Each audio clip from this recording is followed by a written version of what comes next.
Estás escuchando Milenio 3 por Aluka Nanica. 2 y 8 minutos, con un sinfín de contenidos y preparando ya, engrasando ese cuento, La Máscara de la Muerte Roja. Nuestra idea, de vez en cuando, traeros aquí algo así como clásicos milenarios. Y ha sido una experiencia, intentar, adaptar a Edgar Allan Poe para la radio, ni más ni menos. Esto no tiene nada que ver con los cuentos o relatos más o menos modernos de terror, las recreaciones que hacíamos. La apuesta que me vino a la mente es: ¿cómo sonará en la radio de hoy, con los medios de hoy, la escritura de los antiguos maestros del suspense y el terror? Y si hay que empezar por alguno, que lo haremos dentro de unos minutos, es con el gran genio, ¿no? El que, casi lo inventó todo. La desazón, la angustia y las tinieblas. Edgar Allan Poe. Creo que el equipo de producción de la cadena SER, con Mariano Revilla y Juan Antonio Merallo, han hecho un trabajo excepcional. A ver si os gusta. Antes, mensajes en la página web cadenaser.com y en 7640, palabra clave milenio. Y milenio3@cadenaser.com, esas 3 vías de contacto donde nos están llegando un montón de mensajes. Jaime y María de Porriño nos dicen: ¿podríais investigar acerca de los monjes guerreros del monasterio de Santa María de Olla, Pontevedra, junto al Atlántico? ¿Te suena de algo, Sebas? Sí, me parece que he estado, pero no sé a qué monjes guerreros se refieren ahora. A mí me dijeron hace poco unas figuras en Valderrible, puede ser, me lo decía Roberto Ontañón, jefe de Cultura de Cantabria y de Arqueología, que había una especie de monjes fantasmagóricos con unas espadas grabados, pero no allí.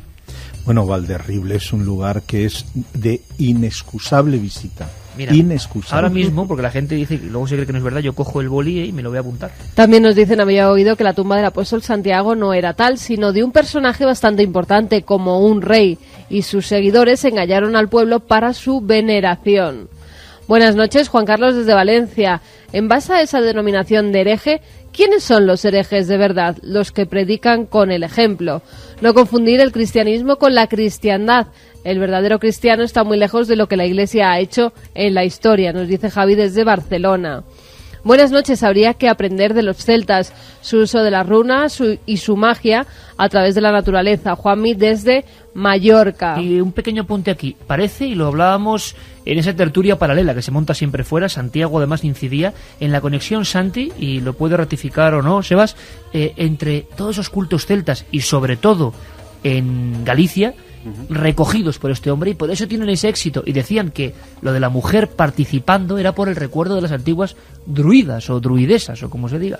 Sí, le comentaba precisamente a Sebas que había estado muy acertado en su comentario de que, posiblemente el santuario de Santiago fuera sagrado mucho antes de la aparición del cristianismo, porque curiosamente la festividad de Santiago coincide con una de las grandes festividades del calendario celta, que era el Lugnasad, que era la fiesta dedicada al dios Lugh.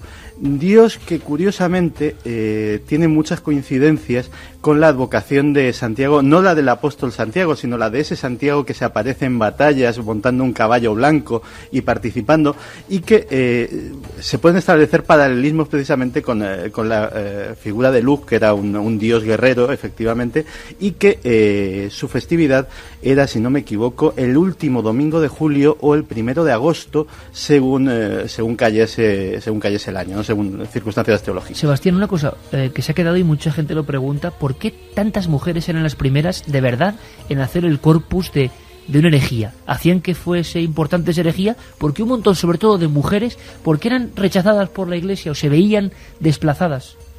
O quizá la inversa, es decir, desde muy antiguo, en todas las religiones, la mujer tenía un papel absolutamente protagonista.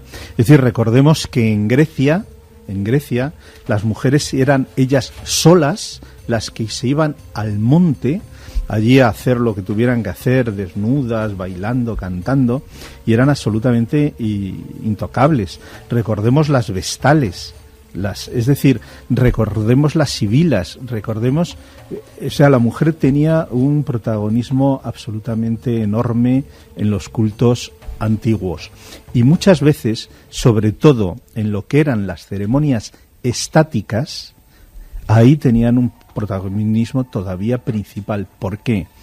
Posiblemente, a lo mejor ellas tenían una mayor facilidad para entrar en el estado estático. en el estado alterado de conciencia. Y luego otra cosa, por último, es decir, otra de las cosas que ocurre, si tú te fijas en el cristianismo ortodoxo, el que conocemos, prácticamente desaparecen cualquier tipo de actividad de ningún tipo que no sea la propia Eucaristía. Sabemos, por los textos, que los grupos gnósticos, muchísimos otros cristianos, sí tenían multitud de prácticas, además de la Eucaristía. Esas prácticas que le conducían a estos estados, a esta comunión o lo que sea, son las que son en realidad perseguidas y absolutamente arrasadas. Sí, yo pienso que aquí el problema es que de repente lo que hace el cristianismo es que la mujer, que no solamente es sacerdotisa en muchas culturas antiguas, sino que es un elemento fundamental, ya que en ella está el secreto de la vida, porque ella es la que da la vida. Y esto es lo que, digamos, el problema que tiene el cristianismo, es que a las mujeres de repente las relega a un segundo plano, donde ya no hay sacerdotisas, sino solamente sacerdotes, donde la mujer puede ser religiosa, puede ser monja, pero en ningún momento tiene una capacidad de un mínimo poder dentro de la Iglesia. Pero esto, que es algo que sucede hace miles de años, pues todavía ha tenido grandes críticas hasta ahora mismo, no solamente ya porque algunas iglesias sí dejan que las mujeres sean sacerdotisas y den doctrina como da un hombre, sino porque, por ejemplo, recuerdo una imagen que fue mi polémica hace ya algunas décadas, que fue a la Madre Teresa de Calcuta llegando a Roma, al Vaticano, en un 2 caballos, si mal no recuerdo, y entonces, obviamente, entre algunos periodistas decían, bueno, ¿cómo es posible que entre los 100 y pico, 200 y pico, no sé el número de cardenales que se reúnen para dirimir cuál es el futuro de esta iglesia, no pueda estar esta señora cuyos actos demuestran que tiene tanta fe y tanto don de Dios como todos los que están dentro? Arturo desde Logroño nos dice: quien esté allí es lo de menos, el camino de Santiago es un viaje interior. ¿Por qué la Iglesia se aprovechó de estos ermitaños apartados? Bueno, lo que está muy claro, y eso hay que dejarlo, diáfano, y podríamos hacer otro programa con eso, el camino de Santiago es maravilloso, es un camino de iniciación. Lo que pasa es que parece, aunque sea muy breve, casi en titulares, Sebastián, parece que incluso era anterior al cristianismo, ¿no? No parece. Es decir, yo creo que las pruebas son casi concluyentes. Además, no terminaba en Santiago, donde estaba el famoso bosque de Nemancos, porque originariamente había un bosque sagrado para aquellas gentes, sino que acababa en el mar, concretamente es decir, hoy en día se considera muy posiblemente que terminaran en la localidad de Muxía, donde allí cualquiera que lo visite, donde se supone que está allí en piedra, dicen los mitos, tanto la vela, la barca de la Virgen, etcétera, etcétera. Entonces allí se celebraban, por la inmensidad del lugar, todas esas piedras gigantescas, unos cultos líticos y unos altares líticos. Allí se dirigían los pueblos de la antigüedad. Es decir, todo el mundo sabe que ese era el lugar de los muertos, es decir, era donde moría el sol. Ese lugar era ya sagrado y era la zona de los muertos. Una vez que se pasaban esos bosques de Nemancos, se entraba en tierra de difuntos. Era el fin del mundo. Entonces, esa peregrinación era sagrada, siguiendo el curso del sol desde muy, muy antiguo. Más mensajes. Nos dicen: en Galicia tenemos un eremitorio muy interesante, San Pedro de Rocas, en Esgos, en Ourense, y en Bóveda, en Lugo, hay una construcción relacionada con el mitraísmo. Esa, Santolera de Bóveda, ¿no? Seguramente, claro. Uh-huh. Felicidades por el EGM. ¿Se sabrá algún día toda la verdad sobre la Iglesia? Un saludo de un hereje del siglo XXI.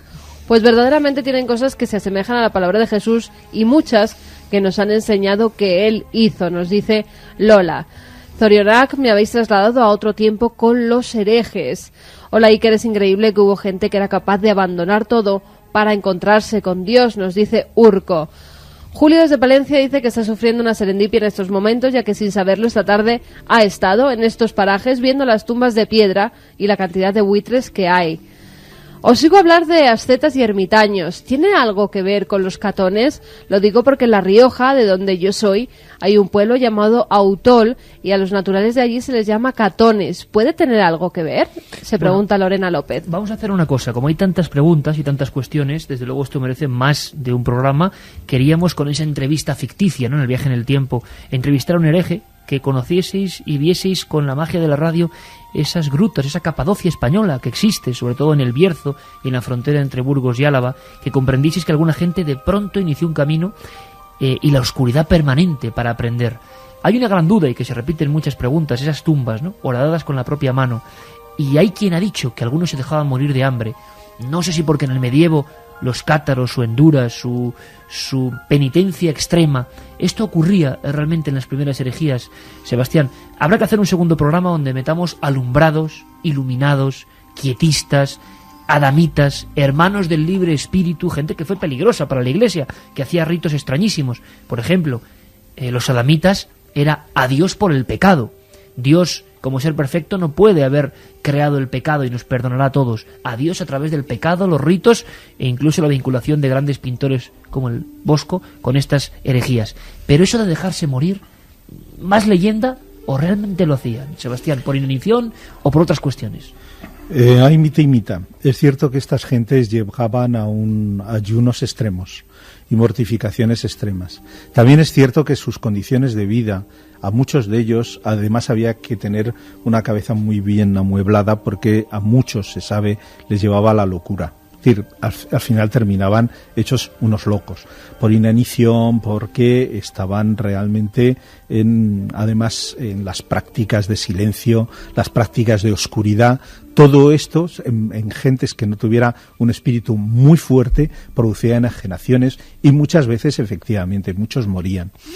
El hecho que antes comentaba de tener un discípulo o dos servía para ese contacto en el mundo y porque el discípulo muchas veces, entre comillas, les forzaba a comer, les forzaba, es decir, a tener un poco de contacto con la realidad y aparte de esto recibía su enseñanza, su experiencia. A su vez, ese discípulo luego otra vez tendría un discípulo y así sucesivamente. Pero sí es cierto que muchos de ellos se dejaban morir, enfermaban y morían prácticamente de inanición o por enfermedades derivadas de esos enormes ayunos. Como siempre, que viene Sebastián Vázquez, editor de Edad, creador de colecciones fundamentales como Arca de Sabiduría, que tanto ha hecho por el conocimiento de todas esas culturas heterodoxas prohibidas en muchas partes de la historia. Como siempre hemos dejado el sello de unos cuantos sitios dignos de ser visitados. A mí me encantaría, Sebastián, que en un futuro no muy lejano reemprendiésemos el camino de la España sagrada y mágica a través de la radio, cuando quieras, poniendo lugares concretos que yo sé que a la gente le van a gustar mucho y cuántas cosas fascinantes tenemos en este país por vivir, por ver y por sentir, ¿no? Como siempre, gracias, maestro. Feliz semana para ti, feliz año, porque hacía mucho que no nos veíamos casi. Feliz 2009. Sí, pero hay que decirlo porque yo le deseo a Sebastián un 2009 pletórico. Él sabe por qué lo digo, porque tiene que haber mucha fuerza en este año 2009 y descubramos juntos muchos sitios. Como siempre, un placer y haremos ese segundo programa sobre otras herejías. Sebastián. Muy bien, muchas gracias a todos. Un placer, como siempre. Yo os invito, porque me dice mucha gente si viene hoy un amigo de Santi o no. No lo sé, con Santi nunca se sabe. Es que, ¿sabes? Y con sus amigos menos. Es que iniciamos una sección donde hablábamos de amigos de Santi Camacho. Quiere decir que son esas figuras de la conspiranoia, pero a un nivel muy profundo. Y trajo una historia que es la del rabino Gerson, que, entrevistaba a gente que había vivido el Holocausto, pero a la vez tenía unas condiciones muy extrañas, era un devoto de Star Trek, en fin, gente muy extraña que se ha convertido en un fenómeno en la sección. Y yo le dije a Santiago si podía traer aquí la figura del hombre que escribió aquel libro, que en España no se sacó, Sebastián, que era aquel que decía que Elvis estaba vivo, por ejemplo. O sea, unas cosas que dices, son de una incongruencia absoluta, pero algunas de ellas pueden tener la verdad, en alguna ocasión. Pero no lo sé, todavía no puedo confirmarlo. Hasta la tercera no puedo confirmar si viene amigo de Santiago Camacho o no. Lo que sí viene es una historia, una adaptación que hemos hecho con el equipo de producción de la cadena SER para celebrar dos cosas. Aniversario, 150 aniversario, si no me equivoco, ahora mismo me puedo equivocar, de la muerte de Edgar Allan Poe, o 160 aniversario. En fin, lo confirmaré ahora. Y si no es preciso el dato, da igual, porque siempre hay que honrar al maestro Edgar. Hicimos una adaptación de un cuento escalofriante. Y uno dice, ¿cómo en pleno siglo XIX alguien podía manejar los códigos del terror de esta forma? Y además viene al pelo, porque se está hablando esta misma noche de pandemia, de peste, a nivel moderno, claro, de virus incontrolables. ¿Qué está ocurriendo? Este cuento, desgraciadamente, resulta un poco profético, es una gran fiesta. Ella parece lo que Edgar Allan Poe en 1842 llamó la máscara de la muerte roja. Segundo centenario del nacimiento de Poe, ¿no? Sí, nace exacto. en 1809, fallece en Estaba ahora 1849. Pues Edgar escribió esto en un periódico, 1842, La máscara de la muerte roja. Y mi apuesta, vamos a ver si lo conseguimos, luego me gustaría que me lo dijeseis, si sí o si no. En el siglo XXI, en el tiempo del podcast, de internet, de la tecnología y lo digital, ¿todavía uno puede sentir la fuerza diferente de un genio del XIX? Y haremos otros, porque fijaos, hay posibilidades, ¿no? Desde Becker, mucho más atrás, el terror, o el misterio, o la inquietud. Ahí va. A ver si viajamos de nuevo en el tiempo. La máscara de la muerte roja. La muerte roja había devastado el país durante largo tiempo. Jamás una peste había sido tan fatal y tan espantosa. La sangre era encarnación y su sello, el rojo y el horror de la sangre. Comenzaba con agudos dolores, un vértigo repentino, y luego los poros sangraban y sobrevenía la muerte. Las manchas escarlata en el cuerpo y la cara de la víctima eran el bando de la peste, que la aislaba de toda ayuda y de toda simpatía, y la invasión, progreso y fin de la enfermedad, se cumplía en media hora.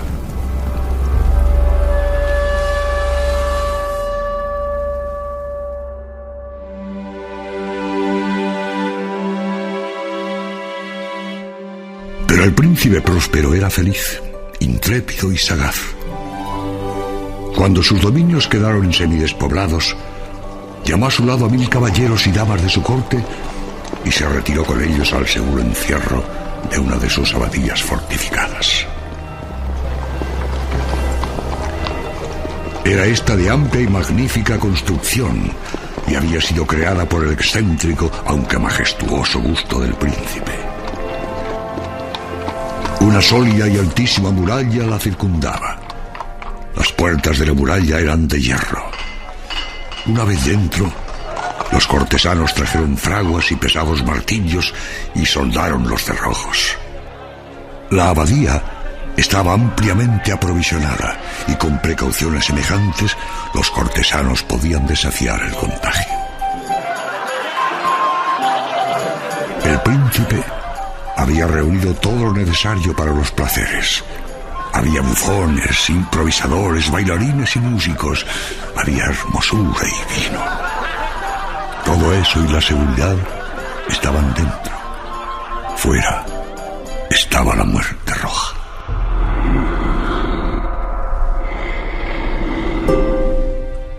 Al cumplirse el 5º o 6º mes de su reclusión, el príncipe Próspero ofreció a sus 1000 amigos un baile de máscaras de la más insólita magnificencia. Permítanme que les describa los 7 salones donde se celebraba. Las estancias se hallaban dispuestas con tal irregularidad que la visión no podía abarcar más de una a la vez.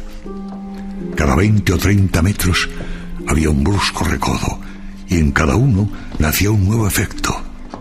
A derecha e izquierda, en mitad de la pared, una alta y estrecha ventana gótica daba un corredor cerrado que sería el contorno de la serie de salones. Las ventanas tenían vitrales cuya coloración variaba con el tono dominante de la decoración del aposento. Si, por ejemplo, había tapicerías azules, azules eran sus ventanas.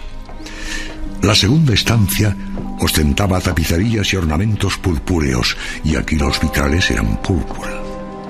La tercera era enteramente verde, y lo mismo los cristales. La cuarta había sido decorada e iluminada con tono naranja. La quinta con blanco, la sexta con violeta. El 7º aposento aparecía completamente cubierto de colgaduras de terciopelo negro que abarcaban el techo y paredes, cayendo en pliegues sobre una alfombra del mismo material y tonalidad.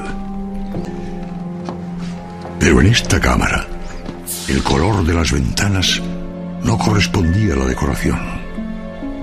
Los cristales eran escarlata. Tenían un color de sangre.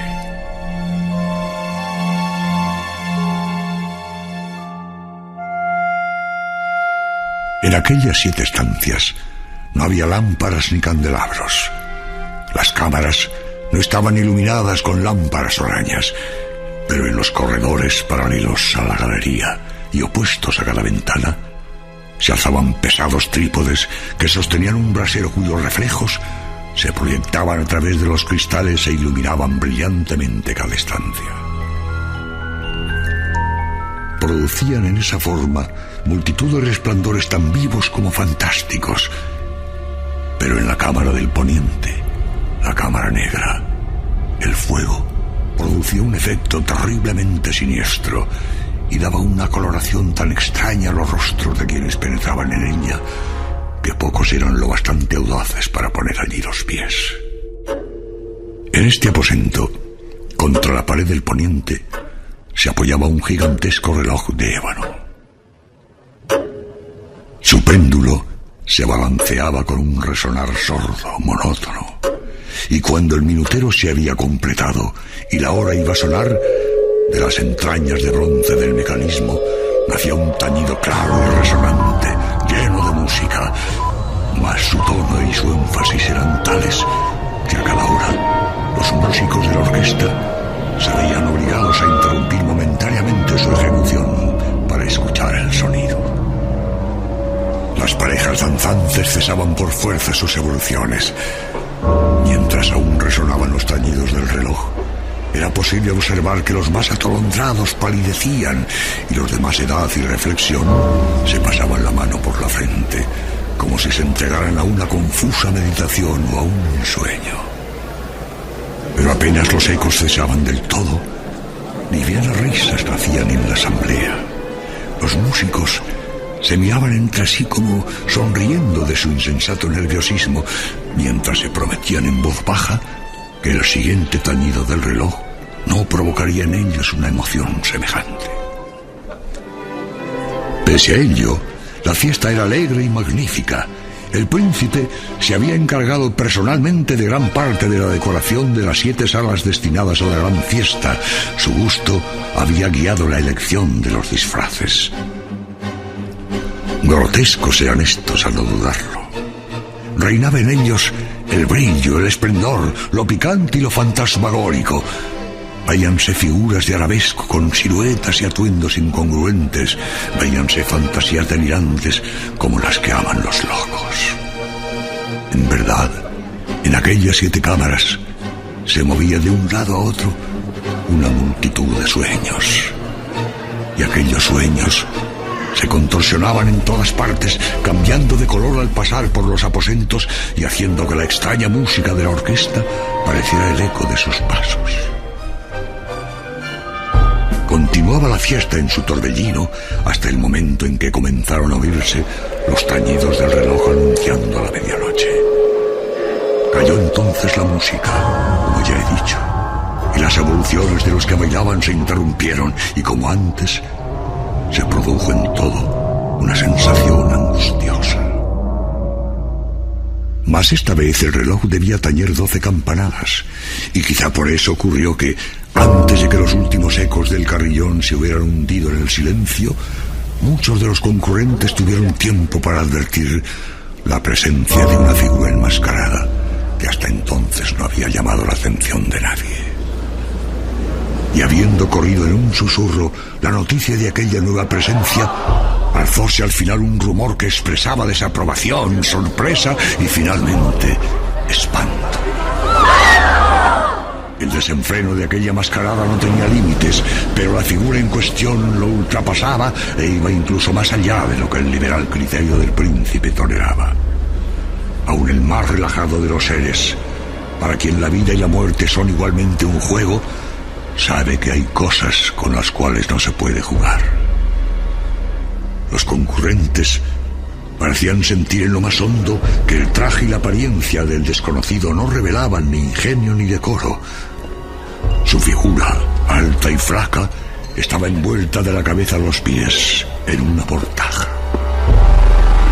La máscara que ocultaba el rostro se parecía de tal manera al semblante de un cadáver ya rígido que el escrutinio más detallado se habría visto en dificultades para descubrir el engaño.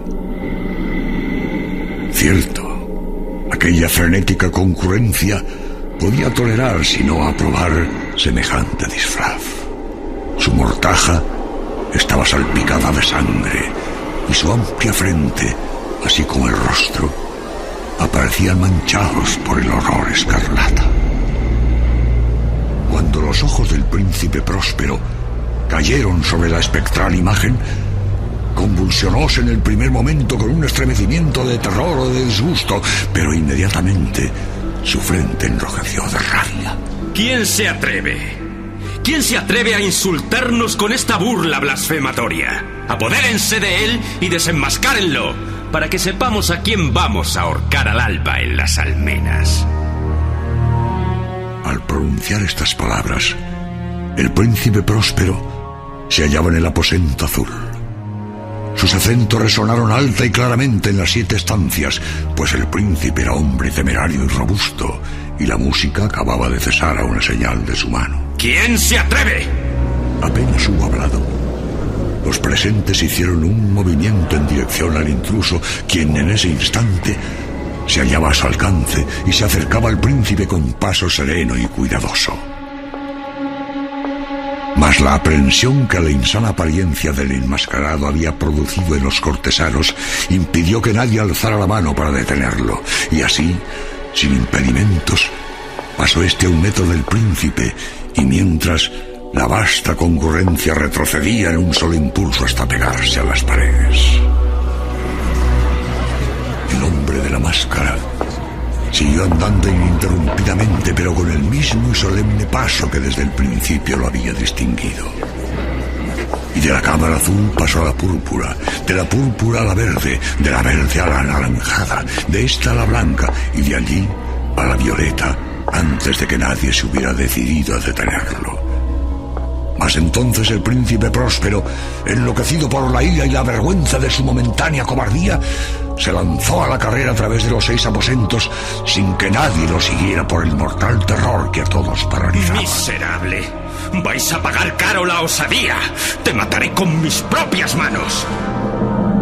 Puñal en mano, acercóse impetuosamente hasta llegar a 3 o 4 pasos de la figura, que seguía alejándose cuando ésta, al alcanzar el extremo del aposento de terciopelo, se volvió de golpe y enfrentó a su perseguidor. Oyóse entonces un agudo grito, mientras el puñal caía resplandeciente sobre la negra alfombra y el príncipe Próspero se desplomaba muerto. Poseídos por el terrible coraje de la desesperación, una multitud se lanzó al aposento negro, pero al apoderarse del desconocido, cuya alta figura permanecía impasible e inmóvil a la sombra del reloj de ébano, retrocedieron con inexpresable horror al descubrir que el sudario y la máscara cadavérica que con tanta rudeza habían aferrado no contenían ninguna figura tangible. Y así reconocieron la presencia de la muerte roja. Había venido como un ladrón en la noche, y uno por uno cayeron los convidados en las salas de orgía totalmente manchadas de sangre, y cada uno murió en la desesperada actitud de su caída. Y la vida del reloj de ébano se apagó con la del último de aquellos alegres seres, y las llamas de los trípodes expiraron. Y las tinieblas y la corrupción y la muerte roja lo dominaron todo. No sé, amigos, cómo habéis sentido a Edgar Allan Poe. Nació hace 200 años y para nosotros sigue vivo, porque la radio es capaz de resucitar a los genios. La máscara de la muerte roja, el disfraz, la mortaja, ella era la peste. Todo un reto adaptar para la radio estos relatos clásicos, y si vosotros, porque celebramos como premio, ¿no?, a esos 696.000 oyentes, la noche de los sábados, el récord de Milenio 3 y de la radio española en esa franja. Si tenéis otro cuento, otro relato, de algún gran maestro, y me gustaría que además fuesen españoles, estamos preparando algunos españoles para que vivan, para que esta caja mágica de la radio, que ahora no tiene fronteras, les devuelva la vida. Gracias, como siempre, a Mariano Revilla, gracias al compañero Juan Antonio Merayo, gracias a todo el equipo de producción de la cadena SER, que cuando les planteé este reto, que ojalá vaya continuando gracias a vuestro esfuerzo, se convierta en una realidad. Gracias a Claudio Rodríguez, el narrador, Edgar Allan Poe esta noche, y Antonio Muñoz, El Príncipe Próspero, un relato de 1842 y que a mí por lo menos me sigue sobrecogiendo. No sé si por lo que cuenta o por la enorme distancia cósmica de cuando uno es genial y cuenta las cosas como las contaba Edgar Allan Poe. ¿Qué te ha parecido, Santi, escuchar de nuevo el latido de Edgar Allan Poe? Pues la verdad es que siempre impresiona. Estaba rememorando no solamente el relato, que lo leí muy jovencito y me causó también una honda impresión, sino la primera vez que lo vi trasladado a imágenes de la mano de Roger Corman, protagonizado por Vincent Price, que si alguien ha nacido para encarnar a personajes de Edgar Allan Poe, y encarnó a muchos a lo largo de su carrera, fue precisamente ese hombre enjuto de bigote finito y mirada que parecía entre astuta y maliciosa, y que encarnaba en esta ocasión al príncipe próspero, que lo pintaba aquella película como un verdadero sádico y una mala persona. En aquella película, además, el Technicolor pintaba aquella sucesión de habitaciones de colores de una forma que en mi mente, ya adolescente, ya no infantil, pero también se quedó grabada para siempre. A mí sí me quedó grabada la imagen al leer narraciones extraordinarias, que siempre venía, entre otras joyas, La Máscara de la Muerte Roja, ese paso grácil y señorial de ese yo me lo imaginaba, claro, como un humanoide, un encapuchado, con una mortaja, cómo caminaba y se iba alejando dando la espalda a todo el gentío, y estos iban avanzando habitación en habitación intentando darle paso sin saber que el peor de los demonios estaba escondido detrás de ese traje. ¿Os ha gustado, Juanje, Carmen? Mucho. Además, fíjate, coincidía con un mensaje que nos llegaba de un amigo de Jerez de la Frontera, porque conmemorando además los 200 años de Edgar Allan Poe, pues han decidido el ayuntamiento el hacer una serie de banderolas, ponerlas a lo largo de las calles Lancería y Larga, ponerlas todas inspiradas en obras de Edgar Allan Poe para que así la gente las pueda ver. Bueno, si nos pueden mandar fotografías de esas ilustraciones que ha hecho el Departamento de Imagen y Diseño del Ayuntamiento de Jerez, pues que nos las envíen, que nos gustaría mucho verlas, claro, ¿verdad? Que sí. Y fijaos una cosa, lo bonito es que las iniciativas de unir el misterio y la cultura están creciendo. Ya no solo el Madrid misterioso y criminal, lo que ocurre en Toledo, que nos contaba Juanje hace poco, una cantidad de gente increíble con rutas. En León se ha iniciado otro en torno al misterio, y ahora en Jerez Edgar Allan Poe. Ya está bien de sentir vergüenza de estos temas, considerándolos, pues eso, como siempre ha sido, herejía, ¿no? Sino que son parte y espejo de cultura, y ojalá muchas más ciudades, claro que sí, pierdan el rubor y se animen a contar secretos, misterios y leyendas. ¿Te ha gustado, Juanje, tú que no habías leído La Máscara de la Muerte Roja? No lo había leído, la verdad que me ha sorprendido. Lo que me sigue fascinando de personajes como Allan Poe es que la literatura, que es un mundo tan complejo y que vosotros conocéis, la verdad que bastante mejor que yo, te das cuenta que el que es un genio y el que tiene una capacidad y un don que en el fondo está por encima de lo aprendible, porque es un don que yo entiendo al menos que es divino, pues pueda seguir pues se pueda leer un relato hoy de él de hace, ¿cuánto lo escribió? Hace 150 pues años. Fíjate, no más, 165 años. Y te siga sobrecogiendo como si hubiera sido escrito exactamente ayer, ¿no? Pues esa era la motivación, Juanje. Eso es lo que me maravilla. Esa era la motivación, la idea, ¿no? Poner con los medios de hoy, lo han hecho con todos los sistemas del nuevo estudio de producción, con un sonido impresionante, han trabajado muchísimo, no es fácil adaptar muchas pistas de sonido, es un nuevo formato, y no podemos tenerlo todas las semanas, que más quisiéramos, ¿no? Pero la idea, Juanje, es esa, ¿no? Resucitar a los maestros y que mucha gente joven, tantos amigos que estamos ahí juntos, los conozcan. Bueno, pues ya me contaréis algo que os ha parecido, porque ahora Carmen nos trae una historia. Y para esa historia, como no, el maestro Geray tiene que poner otra banda sonora, que no es la del apreciado Mike Oldfield, sino que es esta que viene a continuación. Una historia que surgió de una forma peculiar, ¿verdad? Tiene que ver con el mundo de los documentales. Uh-huh. Nos la contaba alguien de absoluta solvencia, un buen amigo del programa, y le decíamos, si es así, hay que llamarlos para tenerlos esta noche en la radio y que nos cuenten esto que nos parece increíble, pero que sabemos que es real. Tenemos que remontarnos a hace 15 años. Un camino rural, cerca de Tarragona. Dos amigos naturalistas, Chiqui López y Juanjo García, van a ver una serie de pájaros. En aquel momento eran estudiantes. Era un día como otro cualquiera, en un lugar en el que habían estado muchas veces, pero algo cambiaría para siempre su visión sobre lo extraordinario y el misterio. Que nos cuenten ellos cómo empezaba ese día. Bueno, pues esa zona está situada pues a unos 2 kilómetros de Tarragona exactamente, y era un camino muy largo, bordeado a los lados por olivos de una longitud de, no sé, de 3 kilómetros quizá el camino, y a los lados, pues bueno, una masía abandonada, derruida con alguna balsa también, y todo lo demás era vegetación baja, hierbas muy bajas, ¿no? Y estaba pues muy cerca, digamos a 1 kilómetro y algo de nuestro barrio.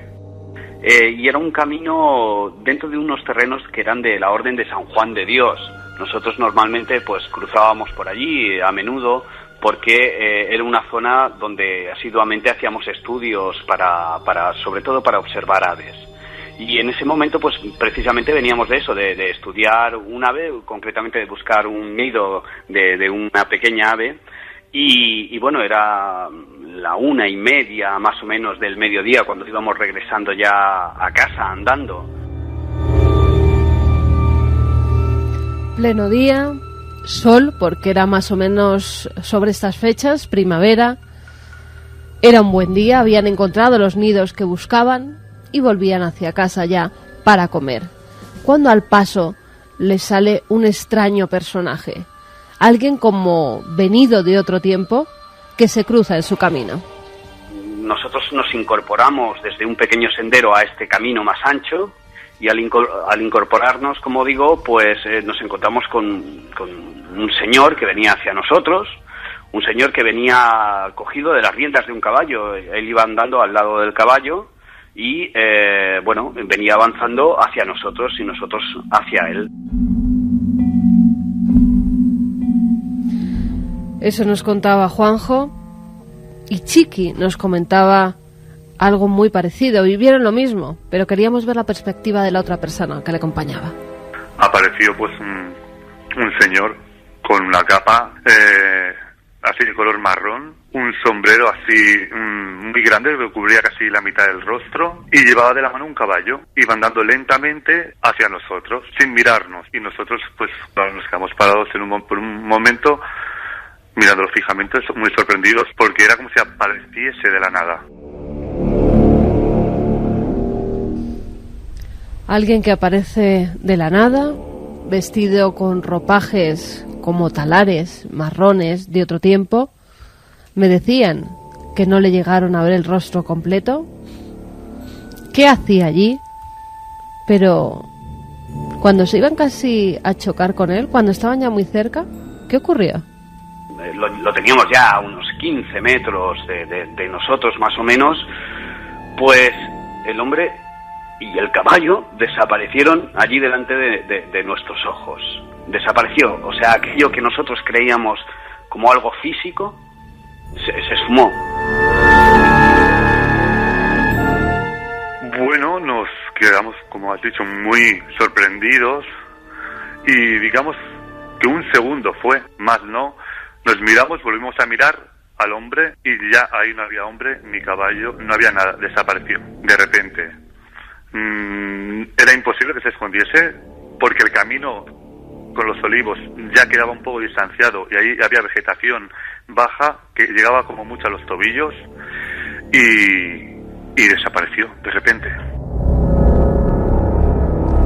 Desapareció de repente. Coincidían los dos en eso, como si se hubiera esfumado. Y yo les preguntaba, ¿podría ser algo parecido a cuando estamos viendo a lo lejos la televisión y de repente se apaga? Y eso es lo que me contestaba Juanjo García. Se podría decir que esa definición, sí, como si se apagase la televisión. Nosotros lo hemos comentado una vez durante estos últimos 15 años. Aún de vez en cuando hemos hablado del tema y tal, pero hemos intentado darle una explicación, ¿no? Pero no hemos sabido realmente, no sabíamos si era una puerta, espacio-tiempo, o de... No, pero fue más o menos eso, sí ocurrió eso, como si se apagase la televisión.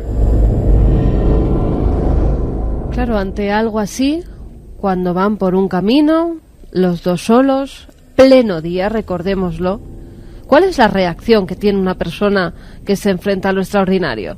¿Cuál es la reacción de alguien que ve venir a un hombre acompañado de un caballo y ambos desaparecen delante de sus ojos?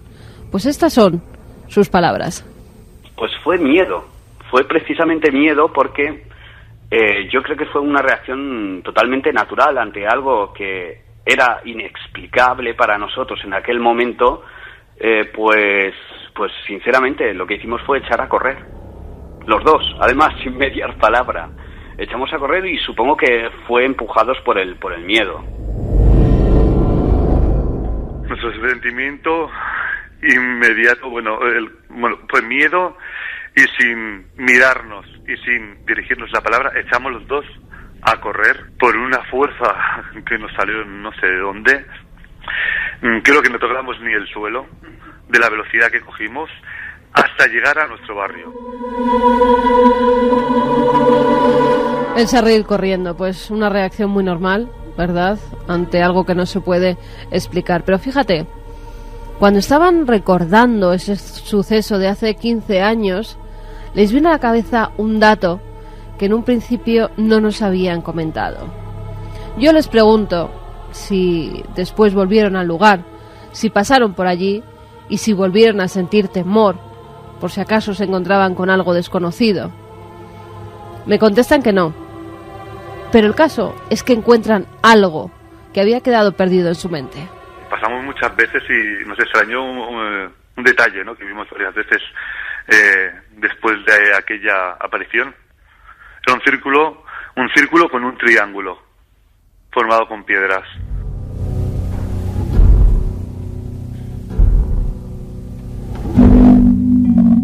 Dos y 52.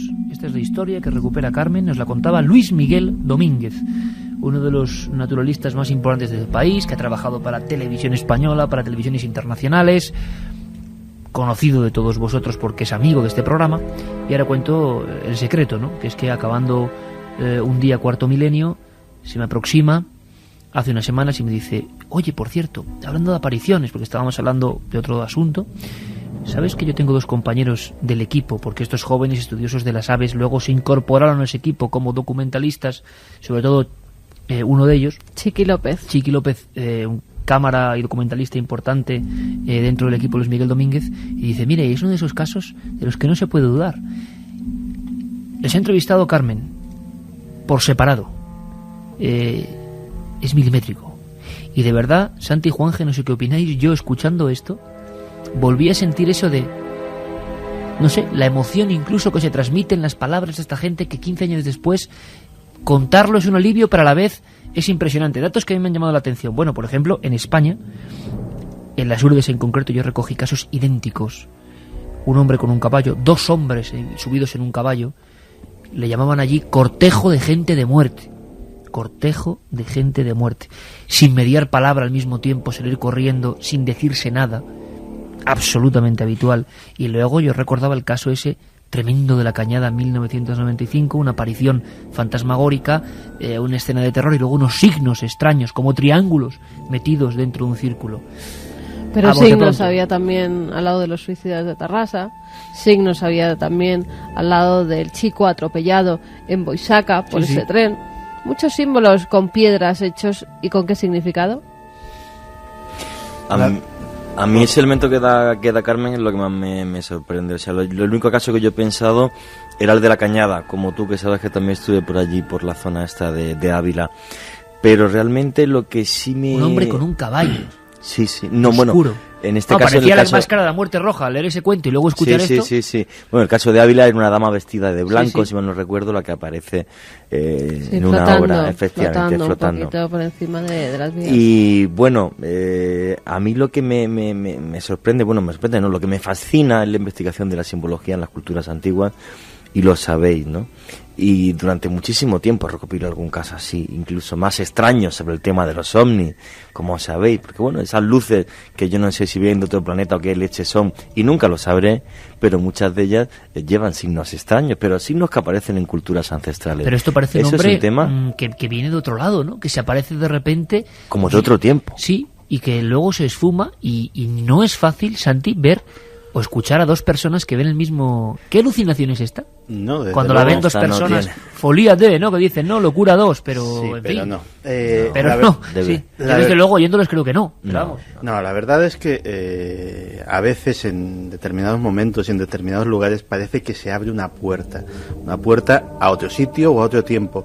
Cuando hablamos de lo fantasmagórico, muchas veces hablamos de fantasmas que están circunscritos a un sitio, a una edificación, a una casa, a un castillo, un monasterio, pero nos olvidamos, porque son menos comunes a lo mejor, de que realmente hay apariciones de cosas salidas de otro tiempo notables en todos los lugares y en todas las culturas.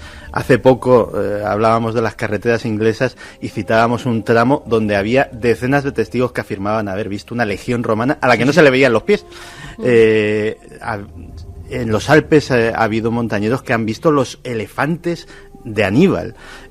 Ha habido excursionistas en Estados Unidos que han visto no ya lo que se podría imaginar que podían ser, pues a lo mejor a los indios de las praderas, sino manadas de bisontes que de repente estaban y luego no estaban, como si en un momento dado esos animales ya desaparecidos prácticamente de la geografía de aquel país, se abriese una ventanita que les permitió a ese par de privilegiados, o los que fueran, no recuerdo exactamente los detalles del caso, ver cómo era aquel espectáculo de ver una pradera llena de bisontes. Fíjate, yo recuerdo una noticia hace muchos años, te hablo igual del año 90, 91, que a mí me impresionó en año cero, lo recuerdo perfectamente, unas investigaciones en una curva en algún lugar de Valencia, donde la gente había denunciado, luego como todo se oscureció y no se supo más, pero fijaos qué descripción, ir en el coche y observar que alguien cruzaba, ¿no?, rápidamente, y era a punto de ser atropellado, y lo describían varias personas como un payés vestido a la antigua usanza, como llevaban los hombres del campo y de los arrozales levantinos,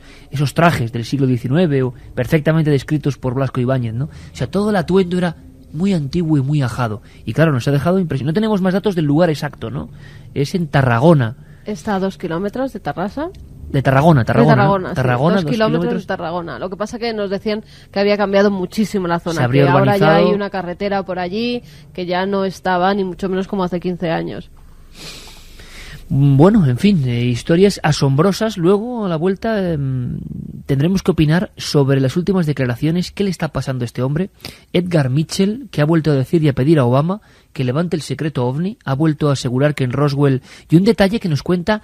Bueno, hay dos detalles impresionantes. Uno de Javier Sierra y otro de Enrique de Vicente sobre este personaje, el astronauta Edgar Mitchell, que ha dado la vuelta al mundo en sus declaraciones. Vamos a conocer la otra parte.